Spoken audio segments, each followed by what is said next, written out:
বলে রে জিয়া নয়, জিয়া সারা বাংলায়, এক জিয়া লোকান্তরে, লক্ষ জিয়া ঘরে ঘরে, এক জিয়া লোকান্তরে, লক্ষ জিয়া ঘরে ঘরে।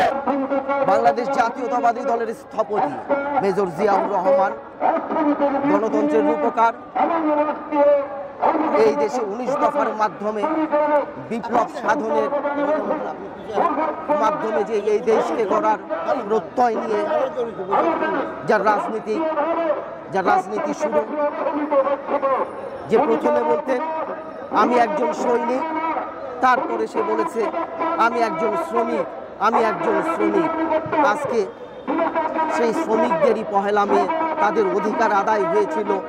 এই পহেলা মেতে শ্রমিকদের অধিকার আদায় করার জন্য শ্রমিকেরাই এই দিন জীবন দিয়েছিল, এই দিন জীবন দিয়েছিল তাদের অধিকার আদায় করার জন্য, তাদের ন্যায্য অধিকারগুলো আদায় করার জন্য তারা বুকের তাজা রক্ত ঢেলে দিয়েছিল। আমরা আজকে চাচ্ছি এই শ্রমিকরা বাংলাদেশ তথা সারা বিশ্বে শ্রমিকরা তাদের ন্যায্য দাবিগুলো আদায় করে নেবে, তারা তাদের অধিকারগুলো ভোগ করবে, আর এই অধিকার তাদের কর্তব্যগুলো তারা পালন করবে। এই আশায় আমরা পহেলা মেতে চাচ্ছি, আমরাও শ্রমিকদের সাথে একত্রতা বোধ করছি। দ্রুততম সময়ে আমরা নির্বাচন চাচ্ছি, যত দ্রুত সময়ে নির্বাচন দিয়ে দেওয়া যায়। এই দেশে নির্বাচন যদি প্রতি সত্তর দেয়া না হয়, দেশে যে অরাজকতা চলছে বা বিশৃঙ্খলা চলছে সেটাকে ঠিক করা দুষ্কর ব্যাপার হয়ে যাবে। সংস্কার একটি প্রবহমান ধারা, সংস্কার চলমান প্রক্রিয়া, এটা চলতেই থাকবে। জীবনের শেষ পর্যন্ত মানুষের যেমন চাহিদার শেষ থাকে না, সংস্কারেরও শেষ থাকে না। তবে যে ফান্ডামেন্টাল সংস্কারগুলো প্রয়োজন সেগুলো করার চেষ্টা করা হচ্ছে, সুপারিশমালা করা হয়েছে।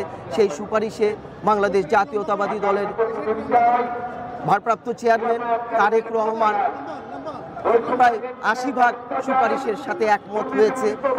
এদেশের জনগণ এখন দ্রুততম সময়ের মধ্যে নির্বাচন চাচ্ছে এবং অন্তর্বর্তীকালীন সরকারের কাছে আমরা আহ্বান করছি আপনারা খুব দ্রুততম সময়ের মধ্যে নির্বাচন দেবেন এবং নির্বাচন দিয়ে এই দেশে গণতান্ত্রিক প্রক্রিয়াকে সুদৃঢ় করবেন। গণতান্ত্রিক প্রক্রিয়ার মাধ্যমে এই দেশে যে সরকার আসবে সেই সরকার এই দেশকে সামনের দিকে এগিয়ে নিয়ে যাওয়ার জন্য তারা অক্লান্ত পরিশ্রম করবে। আমরা খুব দ্রুততম সময়ের মধ্যে একটি নির্বাচন চাচ্ছি। বাংলাদেশ জিন্দাবাদ, বাংলাদেশ জাতীয়তাবাদী দল।